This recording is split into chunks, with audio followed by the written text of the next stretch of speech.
Amis du soir, bonsoir. Bon les gars, le match du... Bon après, on va pas se mentir les gars, ce qui est un peu relou, c'est que c'était plié trop vite, enfin on s'en doutait. Honnêtement, on s'attendait à... Moi, je pensais qu'il allait avoir un 3 buts d'écart avant le match. Je m'attendais pas à ce qu'il y ait 4-0 à la mi-temps non plus, on va pas se mentir. On savait qu'il allait avoir une grosse différence, que t'as un Lyon qui est au fond du trou, t'as un PSG qui monte en puissance petit à petit, etc. Donc tu t'en doutais que ça pouvait mal finir, peut-être pas autant. Après voilà, si la deuxième mi-temps, c'est normal qu'il y ait un peu de suffisance aussi, parce qu'il y a de la gestion, ça c'est toujours pareil, c'est le relâchement. Le truc c'est que le match tu le plies dès la mi-temps, quoi. Mais par contre les gars, on peut peut-être commencer par Lyon. Lyon c'est... Lyon les gars, c'est qu'on sait même plus quoi dire. Le truc c'est qu'on est même pas surpris, mais quand même, tu vois, enfin c'est... Enfin c'est un bordel sans nom, quoi. On connaît tous les problèmes du club, il y a pas grand chose qui va, mais même sur le terrain, je veux dire, les erreurs, la plupart des buts c'est des erreurs, enfin... Il n'y a pas que des erreurs, tranquille, le PSG a bien fait des choses et tout, tranquille. Mais il y a des buts, des cadeaux, des boulevards. À un moment, c'est qui en première mi-temps? Je crois que c'est Mbappé, il fait un petit texteur pour Vitinha, qui part et tout, tu sais, où à la fin il s'arrête, il fait la feinte. Mais les mecs, ils s'alignent même pas, il y a des boulevards tous les côtés, mais... Je veux dire, il y a des trucs, c'est le béaba du foot à ce niveau-là, tu vois. Enfin, comment tu peux laisser autant d'espace, etc. Vous voyez ce que je veux dire? Enfin, là, c'est catastrophique. C'est les mecs qui sont perdus complets. T'as Cherki, il a du talent, tout ce que tu veux et tout, pas de souci, tu vois. Mais le mec, il veut tout faire, il décroche tout le temps, il veut tous les ballons, il veut... Enfin, au bout d'un moment, faut arrêter. Il n'y a rien qui va dans l'équipe. Bon, bah maintenant, Lolo White, ça va sauter. Il se passera ce qui se passera derrière. Bon, forcément, il y a un moment, ça ira un peu mieux pour Lyon. Mais quand tu fais un début de saison comme ça peut prendre un peu de temps, quoi. Et du coup, les gars, côté Paris, bah comme d'hab, Ugarte, incroyable. Bon, à l'image, c'est lui qui amène le premier but où il va presser Tolisso et tout. Bon, de toute façon, on a l'habitude. Ugarte, monstrueux. Mbappé, il a fait son taf. Il a mis ses buts, etc. Il fait ses divs. Ouais, il fait son taf. Donnarumma qui a été bon aussi. C'est peut-être au final le seul petit bémol que tu peux dire, c'est que Donnarumma a eu des arrêts à faire. Il a quand même eu des arrêts à faire et des trucs, on peut dire que Donnarumma a été bon. Donc ça veut dire qu'il a eu des choses à faire. C'est peut-être le seul petit bémol. Après, c'était tellement dilettante, c'était tellement facile que voilà. En fait, il y a 10 classes d'écart, quoi. C'est pour ça que je tweetais ça. C'est qu'on s'en doute que maintenant, ça va être quasi ça tout le temps en Ligue 1. Et tant mieux, c'est le PSG d'il y a quelques saisons quand il commençait, il y a 3-4 saisons, je sais plus quand ça démarrait, tu savais, ils allaient en mettre 3-4. Là, tu sens que ça va être quasi ça à tous les matchs. Le truc, c'est que c'est facilité par Lyon parce qu'ils défendent très mal, il y a trop d'espace. Il y a ce petit jeu-là. Ça fait un peu comme Lens la dernière fois, même si Lens c'est bien moins pire que Lyon, mais on s'entend, Lens la première mi-temps avait été intéressante et tout, mais il peut pas jouer comme ça, yeux dans les yeux, à laisser autant d'espace, etc.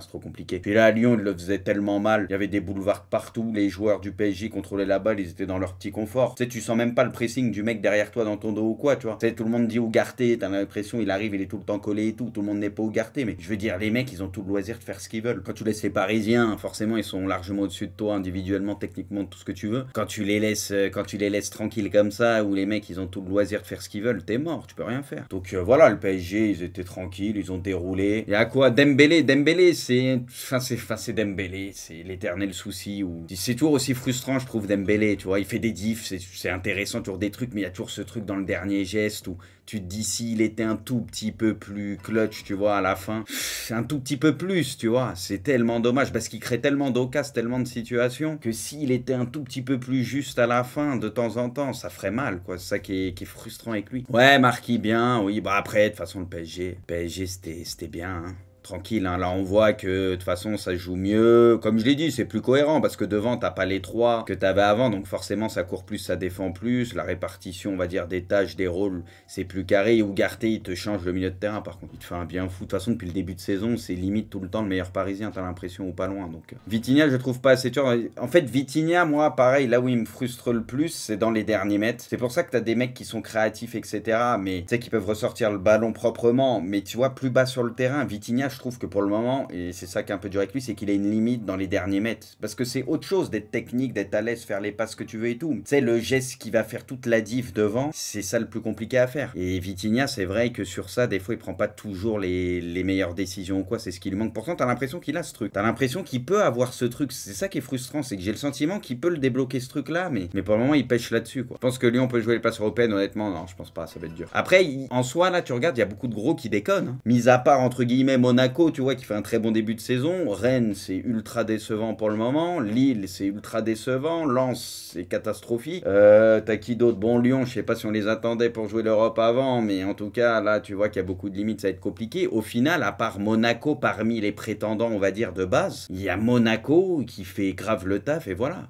Oui, mais clairement, les gars qui vous voulez, ils disaient, ouais, il y a Marseille. Mais même Marseille, c'est décevant. Marseille, ok, ils ont 2 victoires de nul, mais en vrai, c'est décevant. Moi, pour le moment, ils m'impressionnent pas, tu vois. Même eux, je les trouve décevants, tu vois. Tu regardes le match contre Nantes et tout, c'est pas normal. La dernière fois contre Metz et tout, c'est pas normal, tu vois. Ok, ils ont des points, c'est pas une cata niveau points, mais c'est très décevant pour le moment aussi. À part Monaco, où eux, c'est un peu au-dessus. Enfin, moi, perso, je pensais pas qu'ils allaient faire un début de saison comme ça, je suis honnête. Tu vois le début de saison qu'ils font, où, ouais, c'est ultra intéressant. Les autres que j'attendais, c'est très décevant pour le moment. Bon, les gars, Chelsea, les gars, début terrible, hein. Franchement, moi, le premier match que j'avais vu contre Liverpool, je voyais des choses intéressantes. Je m'étais dit, bon, il va se passer quelque chose, et tranquille, je pense qu'avec le temps, ça ira mieux, mais au final, bah, c'est pas la folie le début de saison encore. Erling Haaland, buteur pour City, bon. Triplé, on connaît. Haaland devient le joueur le plus rapide de l'histoire à atteindre la barre des 40 buts en PL. Il lui a fallu 39. Les gars, vous en avez pensé quoi de la première de Doku? Ouais, pas mal de déchets quand même, tu sens. Après, c'est normal, t'as la pression, mais tu le sentais que techniquement, tout ça, les passes et tout, c'est dur de rentrer dans le moule de City. Tu sais, tu le sentais que c'était compliqué. Ouais, mais c'est normal parce qu'il y a la pression, tu vois, tranquille. José Lu, buteur avec le Real, les gars. Et si c'était pas lui, les gars, le grand attaquant? Real, par contre, à chaque fois, c'est un peu en galère, mais à chaque fois, ils s'en sortent et à chaque fois, c'est Jude, quoi. C'est quand même fou, c'est tout le temps la même chose. Non, mais franchement, c'est fou. Après, le problème, c'est que tu sais qu'il va pas marquer un but par match, quoi. Là, c'est sur le début de saison. T'as compris qu'il allait mettre des buts, mais il y a un moment, il marquera pas toujours. Donc, c'est là où on verra peut-être les soucis pour le Real aussi, parce que pour le moment, c'est juste, quoi. T'as pas trop de marge, quoi. Le triplé, ça, par contre, les gars, Tottenham, belle surprise du début de saison. Et la vérité, pour Son, ça fait plaisir. Tout le monde kiffe Son, tu vois, on est content pour lui. Le petit picou, tout. Peut-être que Kane, au final, tu vois, vu que maintenant, il est repositionné un peu, etc. Et forcément, ça dépend plus de lui. Tu vois, Son, t'as l'impression, il revient aussi. Même si avec Kane, ça a fonctionné très bien par le passé, même si ces derniers temps on avait un Son moins fort, bien sûr. Mais t'as l'impression qu'il revient un peu, tu vois. Et c'est beau. Et Tottenham, il n'y a pas grand chose à dire pour le moment. Franchement, ça se trouve, ça va être la petite surprise en PL. Jude, quand on scandait mon nom, mes jambes tremblaient. Je ne sais pas ce que j'ai fait pour mériter tout cet amour. Oh, l'acteur. Je me donnerais toujours à 100%. Signorel était un rêve. En mode, je sais pas ce que j'ai fait pour mériter ça. Non, là, il fait l'acteur. Il sait très bien. Il les sauve à tous les matchs. Putain, les gars, lui, Ferguson, c'est ouf. Hein. Eh, Brighton, ils ont détruit Newcastle. Après, tu sentais, c'était son match avec le 3e but et tout, machin, un peu de réussite. Le 2e, il est beau l'enroulé, mais lui, laisse tomber. En plus, il est tout jeune. Mais c'est incroyable, Brighton. Début mitigé pour Newcastle. 5-1 contre Aston Villa. 0-1 City. Après, ils ont eu un giga début de saison. Hein. Putain. Après, en fait, ce qui la fout mal pour eux et ce qui casse leur truc, c'est le 1-2 contre Liverpool. Où t'es à 11 contre 10, tu mènes un 0, c'est pas normal. C'est ça, en fait, qui les nique, tu vois. Ça a cassé peut-être un petit truc et ce match-là, ils auraient dû le gagner. Ils ont déconné. Le RC Lens est en train de sombrer. Ouais, Monaco, on en parlait tout à l'heure. Bon, Lens, début de saison catastrophique. Ça va prendre un moment. Ils vont remonter tranquillement et tout. Mais le truc, c'est qu'il y a le LDC qui arrive, etc. On s'en doutait qu'il ferait pas une aussi bonne saison. Mais là, le début pour la confiance est compliqué. Par contre, Monaco, j'avoue, incroyable. L'AS Monaco démarre très fort la saison. 4-2 Clermont, 3-0 Strasbourg, 3-3 Nantes. Au final, les gars, il y a que contre l'immense Nantes qu'ils ont pas réussi à gagner. En plus, ils étaient menés 2 fois par 2 buts. Ola sur Barcola, Bradley, un espoir incroyable au club. Je n'aurais jamais vendu Bradley Barcola. Jamais. Ouais, puis de toute façon, maintenant qu'il est un peu en dehors du truc, forcément, il va pas dire le contraire. Les propriétaires de Manchester devraient retirer le club mancunien du marché. La famille Glazer n'a pas réussi à vendre le club au prix souhaité. Le propriétaire... Ah oui, c'était Paris qui était intéressé par ça. Enfin, les Qataris, non? Ça en parlait depuis quelques temps. T'avais l'impression que c'était pas loin de se faire à un moment, non? Ouais. L'AS Roma connaît des débuts difficiles en Serie A. Ouais, actuellement 18e, mais de toute façon, pour moi, c'est logique. Ils ont des limites. Hein. Force de recruter tout le temps des joueurs qui sont en fin de contrat ou voilà, des joueurs qu'il faut relancer. T'as forcément... tu peux pas avoir une top équipe, il y aura des coups intéressants, mais dans le lot, il y aura des déceptions. Jürgen Klopp va diriger son 300e match de PL. Moi, j'aime bien Jürgen. En plus, il est trop cool. Là, c'est Instant Flex, je vous l'ai toujours dit, vu que je l'avais vu en vrai, c'est lui qui m'a remis mon truc quand j'avais gagné à la FIFA, la Coupe du Monde. Il est trop cool. Et j'aime bien l'entraîneur et tout, moi j'aime bien le personnage tout, mais il est trop cool. Premier but, il est beau le but. Hein. Il met une vraie frappe, putain, elle est... La frappe, elle est chelou. Ce match, la frappe, elle est tellement bizarre, comment il la prend. Ces frappes-là, elles sont très dures, c'est tellement... Enfin, elle est chelou, la frappe, de ouf. Shai Simon se montre déjà décisif avec Leipzig sur Bundesliga saison, 3 matchs de but de passe D, ouais. Ah ouais. Ça sent la belle saison encore dans le prolongement, ce qu'il avait fait au PSV. Thuram, ça commence à pas trop mal se passer pour lui. La vérité, moi, je le trouve pas incroyable à la base, mais la dernière fois, il avait fait une passe D, là, il était buteur et tout. Bon, de toute façon, l'Inter, il faut un bon début de saison, il déroule. Enfin, les 2000 ans à 9 points, c'est les deux seuls, vu que Naples a perdu contre la Lazio, c'est les deux seuls.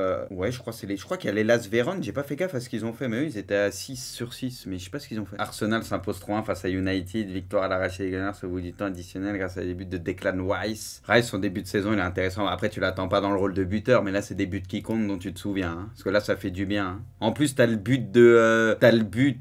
c'est qui? C'est Garnacho qui marque le but hors jeu, non? Ou ça se joue à rien? Ouais, je crois que c'est Garnacho. Le but, il joue à rien. Tu peux être mené 2-1. Derrière, il y a hors jeu de rien. Et derrière, c'est toi qui marques. C'est un truc de fou. Ouais, Gabriel Jesus, la petite feinte. Mais Gabriel Jesus, tu le vois dès le début. Il se fait rattraper. Tu le vois, il a pas la vitesse et tout. Donc, il freine un peu. Il sait déjà qu'il va faire la feinte. Il lui a mis un crochet, mon vieux. Ah ouais, Dalot, il a glissé fort pendant longtemps. Terminé, le PSG corrige. Un Noël bien trop fébrile et désormais lanterne rouge de la Ligue 1. Putain les gars, si on m'avait dit les gars avant le début de saison qu'au bout de 4 journées les gars, Nantes serait devant Lyon et Lens, j'aurais signé et je nous voyais à 6-7 points, tu vois. Au bout de 4 matchs, je me serais dit aller au minimum 6-7 points, je suis bien, j'aurais signé, j'aurais été heureux. C'est quand même grave. Hein. Putain, faut que Nantes il joue à Clermont. Putain, s'ils avaient la bonne idée de gagner à Clermont, 5 points, t'es bien là. Surtout qu'ils ont eu 3 matchs compliqués avec Lille, Monaco, Marseille de suite. Faut absolument pas perdre contre Clermont, il va falloir une victoire là bientôt. Là. Ouais, au final, c'est ça la chance de, tu vois, de Lille, Rennes, etc. C'est que ça fait pas un gros début de saison, tu vois, loin de là, et ils sont là, tu vois. Ils sont là. À part Monaco, ils sont là. T'es collé à Marseille et tout, ça qui est pas mal. Il n'y a aucune équipe qui fait le sans faute. Ah, ça j'ai pas vu, ça c'était juste après le match. À vous, l'effectif de l'Olympique Lyonnais 2023-2024. Oula, quand ça commence à préciser 2023-2024, c'est que ça précise bien, tu vois. Le message, il s'adresse à vous, à certains d'entre vous déjà, à ceux qui assument le statut de cadre du vestiaire. Le message, il est clair. S'il y a des cadres dans ce vestiaire, ils n'ont plus le droit de se taire. Vous portez le maillot de l'Olympique Lyonnais.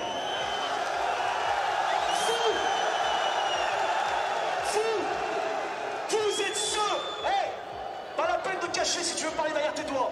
Si tu veux nous dire un truc, pas de problème. Ah, il a eu l'impression qu'il parlait en se cachant, le visage, mais j'ai pas l'impression qu'il parle. Il se gratte le nez, non? Des fois ils font ça, mais j'ai pas l'impression si. J'ai pas l'impression qu'il parle en vrai. Il a pas parlé, juste il se grattait de l'épaule. Si tu veux parler derrière tes doigts, si tu veux nous dire un truc, pas de problème, on peut discuter après. Pour le moment, vous m'écoutez, vous nous écoutez. Vous êtes ceux qui portent le maillot de l'OL. D'autres avant vous l'ont porté, l'ont glorifié ce maillot. Vous n'avez pas le droit de le salir. Ouais. Après le truc c'est que bah t'as des limites quoi, hein. S'il y a rien qui va, il y a rien qui va hein. C'est ça aussi le problème quoi, et ça sent la saison mon vieux, elle va être lunaire la saison de Lyon. Les zooms sur les têtes, ah bah ils savent très bien ce qu'ils font là. Non mais il y a des joueurs où l'état d'esprit est pas normal, ça c'est sûr, ça c'est sûr. Ça c'est sûr, après t'as une limite etc au niveau de l'effectif, malgré tous les problèmes que t'as là où je suis d'accord et tu le vois ce soir. Les mecs à chaque fois, même si c'est Paris et tout, mais tu le ressens au niveau de l'agressivité et tout, ils sont tout le temps à 3 mètres du porteur du ballon, le PSG ils font ce qu'ils veulent. Tu sais t'as l'impression c'est niveau état d'esprit ou alors c'est physiquement ils sont ultra limités, je sais pas, mais c'est oui t'as pas l'impression que ça fait tout le possible quoi. Victoire du Barça, bah on prie. Les gars, le Barça c'était encore une galère non? Moi j'avoue que là j'ai pas trop regardé, j'étais sur Paris. C'était quoi? C'était Cata encore? C'était vraiment pas ouf. Franchement ouais ça commence à être inquiétant. Hein. Commence à être inquiétant parce que tu vois quasi jamais de cette démonstration de force du Barça quoi. Xavi, c'est vrai que Xavi commence à être dans la sauce là quand même, parce que ça commence à faire un petit moment etc et tout. Le truc c'est que bah tu reconnais pas le jeu du Barça quoi. Moi je le dis, il y a certaines limites pour moi offensives ce que tu veux, mais bon avec les milieux de terrain qu'il y a, les joueurs qu'il y a et tout, tu peux quand même proposer un minimum un beau jeu, il y a moyen de faire quelque chose quoi, quelque chose de mieux. C'est vrai que dans le jeu tu te dis jamais, t'as pas l'impression de voir le Barça dans le jeu en fait. Les gars annoncent que Pogba a passé les examens après avoir été victime de... Pogba a entendu une douleur au dos, nous verrons ce que dire. Oh, Pogba, c'est terrible, il peut plus jouer au foot, t'as l'impression. On dirait moi, les gars. La vérité, on dirait moi, dès que j'essaye de rejouer au foot, je vous dis, j'ai tout le temps mal et tout. Bon, la vérité, c'est fou, quoi. Il a toujours un truc, c'est horrible. Dès qu'il revient, déjà, il met du temps à revenir, il y a toujours un truc.